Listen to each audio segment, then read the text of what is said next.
perkenalkan diri terlebih dahulu. Perkenalkan, nama saya Fauzan Basir. Nama saya Julia Berasita Pandiaman. Nama saya Mary Tiffany. Nama saya Florian Tiffany Sidoro. Dan selanjutnya selamat menyimak dan menyaksikan PPTK. Ini saya akan mempresentasikan pengertian fungi atau jamur. Fungi atau jamur merupakan organisme eukariotik dengan dinding sel terbuat dari kitin dan tidak mempunyai klorofil, sehingga dalam memperoleh makanannya, fungi bersifat sebagai parasit, baik parasit obligat maupun parasit fakultatif atau sebagai saprofit. Selanjutnya adalah ciri-ciri umum fungi atau jamur. Yang pertama adalah bersifat eukariotik yang memiliki dinding sel. Yang kedua, tidak mempunyai klorofil sehingga cara hidupnya bersifat heterotrof, saprofit maupun parasit. Yang ketiga, dinding selnya tersusun dari zat kitin. Yang keempat, tubuh fungi umumnya multiseluler, tetapi ada juga yang uniseluler. Yang kelima, tubuhnya berbentuk benang hifa, ada juga yang membentuk anyaman benang yang disebut miselium. Yang keenam, fungi banyak dijumpai di tempat lembab, agak asam pada bahan makanan, pada bahan organik, serta hidup sebagai saprofit dan parasit pada tumbuhan hewan dan manusia. Oke, selanjutnya itu ciri-ciri umum dari masing-masing divisi. Yang pertama ada Zygomycota. Zygomycota adalah kelompok jamur yang dapat membentuk mikorizat dan bersimbiosis dengan akar tanaman. Habitat di darat, tanah, atau sisa organisme mati dan bersifat sebagai saprofit. Kelompok utama pembentuk mikorizat memiliki miselium bercabang banyak dan tidak bersekat-sekat. Memiliki hifa senositik. Dinding sel terdiri dari kitin dan tidak memiliki zoospora sehingga spora memiliki sel berdinding. Reproduksi seksual dengan peleburan dua hifa dan aseksual dengan spora yang telah pecah dari sporangium. Hifa berfungsi sebagai penyerap makanan disebut sebagai rhizoid. Selanjutnya dari divisi Ascomycota. Ascomycota adalah jamur yang berkembang biak dengan membentuk spora di dalam sel atau dikenal dengan sebagai ascus seperti kantung kecil. Dinding selnya tersusun dari zat kitin, bersifat uniseluler dan multiseluler. Hifa bersekat membentuk badan buah yang disebut ascokar, mengandung inti haploid, memiliki keturunan diploid lebih singkat. Reproduksi aseksual dengan membentuk konidiospora dan seksual dengan konjugasi yang menghasilkan ascospora. Ada Basidiomycota. Basidiomycota adalah jamur berukuran makroskopis. Contoh Basidiomycota yaitu Auricularia polytricha atau jamur kuping. Lalu ada Volvariella, Volvaceae, jamur merah, dan Puccinia graminis yaitu karat batam. Berikut ciri-ciri Basidiomycota: bersifat multiseluler, hifa berserat terdiri dari hifa primer dan sekunder.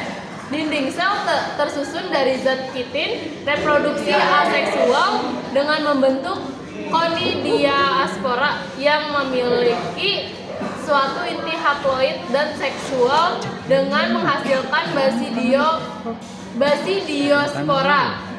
Mengandung inti haploid, memiliki keturunan diploid lebih singkat, memiliki basidiokard, badan buah berbentuk seperti payung atau kuping. Beberapa jenis dapat dijadikan sumber makanan.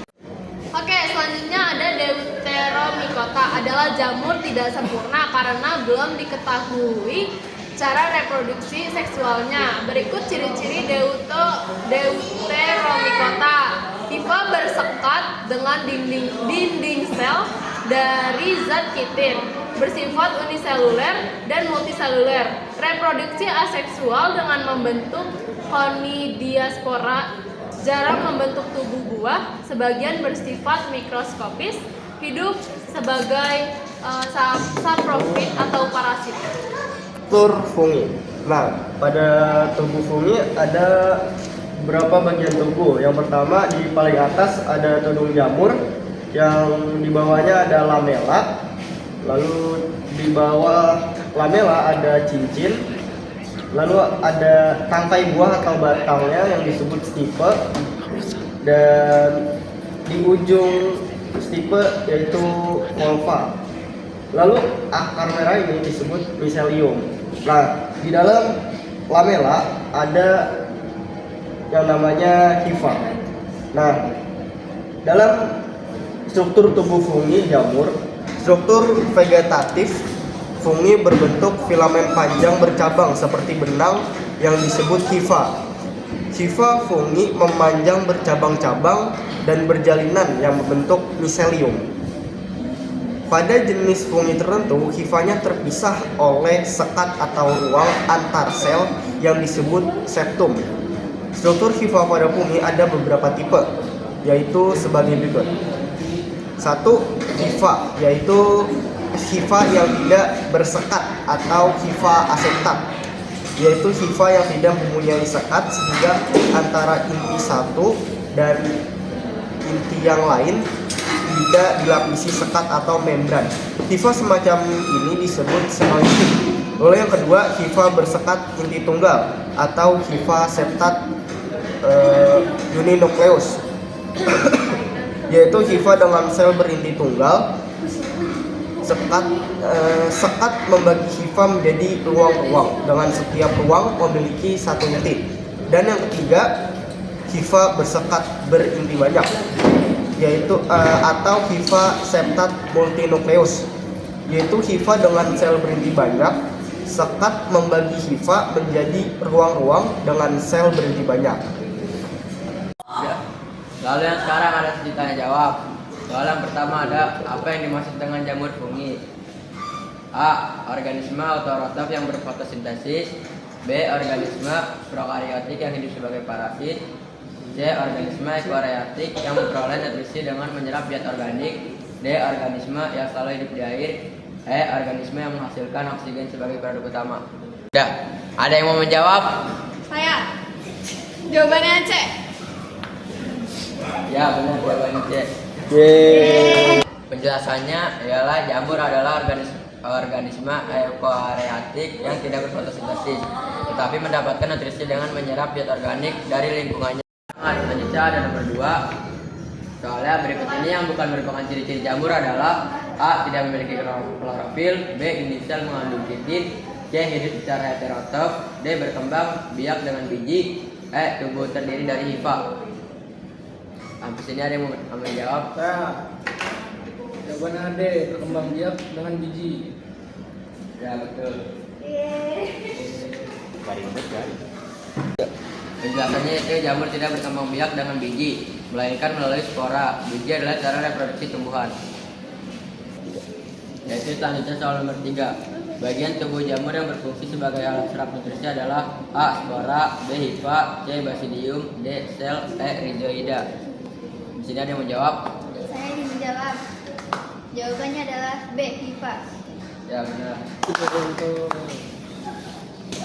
Penjelasannya yaitu hifa adalah struktur berbentuk benang yang menyerap nutrisi dari substrat, membentuk miselium untuk menopang tubuh jamur. Ada nomor 4, yaitu soalnya apa peran dari kitin pada dinding sel jamur? A. Memberikan warna hijau pada jamur. B. Membantu fotosintesis. C. Melindungi dan memberikan kekuatan pada sel jamur. D. Membantu pertumbuhan spora. E. Menghasilkan energi bagi jamur. Sampai sini ada yang mau menjawab? Saya mau jawab. Jawabannya C. Ya, betul. Penjelasannya, kitin memberikan perlindungan dan kekuatan struktural pada dinding sel jamur, melindungi si sel dari lingkungan luar. Selanjutnya yaitu nomor 5. Soalnya, manakah dari berikut ini yang merupakan bentuk jamur uniseluler? A. Jamur kuping. B. Jamur kancing. C. Jamur merang. D. Kapang. E. Ragi. Sampai sini ada yang mau menjawab? Ya, Jawabannya E, ragi. Ya, benar. Penjelasannya, ragi adalah jamur uniseluler yang tidak memiliki hifa atau miselium yang berkembang seperti jamur multiseluler lainnya. Lalu nomor 6. Nomor 6 pertanyaan adalah, apa fungsi utama dari melisium pada jamur? A. Tempat pembentukan spora. B. Menyimpan cadangan makanan. C. Mengatur fotosintesis. D. D. Mempercepat pertumbuhan jamur, atau E. Menyerap nutrisi dari lingkungan? Ada yang menjawab? Saya ingin menjawab. Jawabannya E. Betul sekali, benar. Penjelasannya adalah miselium adalah kumpulan hifa yang berfungsi menyerap nutrisi dari lingkungan untuk mendukung pertumbuhan jamur.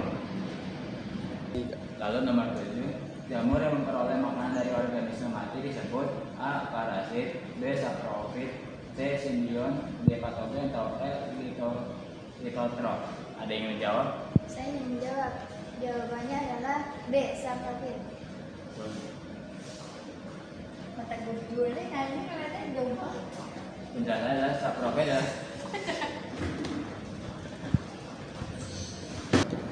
penjelasannya. Saprofit adalah jamur yang memperoleh nutrisi dengan menguraikan zat organik dari organisme mati. Lalu nomor 8. Perbedaan utama antara jamur mikroskopis dan makroskopis terletak pada A. Cara reproduksinya, B. Bentuk dan ukuran tubuhnya, C. Jenis nutrisi yang digunakan, D. Struktur dinding sel, atau E. Cara memperoleh energi. Ada yang jawab? Ya, jawabannya B. Bentuk dan ukuran tubuh. Betul sekali. Penjelasannya, jamur mikroskopis berukuran sangat kecil dan hanya bisa dilihat dengan mikroskop. Sedangkan jamur mikroskopis bisa dilihat dengan mata telanjang. Lalu nomor 9, jamur seperti penicillium yang digunakan dalam pembuatan antibiotik adalah contoh dari jamur: A. Patogen, B. Parasit, C. Saprofit, D. Fotosintesis, atau E. Mikrotria. Jawab? Ya, jawabannya C. Saprofit. Betul sekali. Penjelasannya, penicillium adalah jamur saprofit yang menguraikan zat organik dan dapat digunakan dalam produksi antibiotik. Lalu pada pertanyaan terakhir, apa fungsi utama spora pada jamur? A. Menyimpan cadangan makanan, B. Membantu pernapasan jamur, C. Melindungi jamur dari serangan parasit, D. Alat reproduksi dan penyebaran, atau E. Menghasilkan nanti bagi jamur. Ada yang jawab? Ya, jawabannya D. Alat reproduksi dan penyebaran. Penjelasannya adalah spora berfungsi sebagai alat reproduksi untuk memperbanyak diri dan menyebarkan keturunan jamur di tempat yang benar. Sekian presentasi dari kami. Terima kasih telah menyaksikan. Mohon maaf jika ada kurang kata dan salah kata. Terima kasih. Wassalamualaikum warahmatullahi wabarakatuh.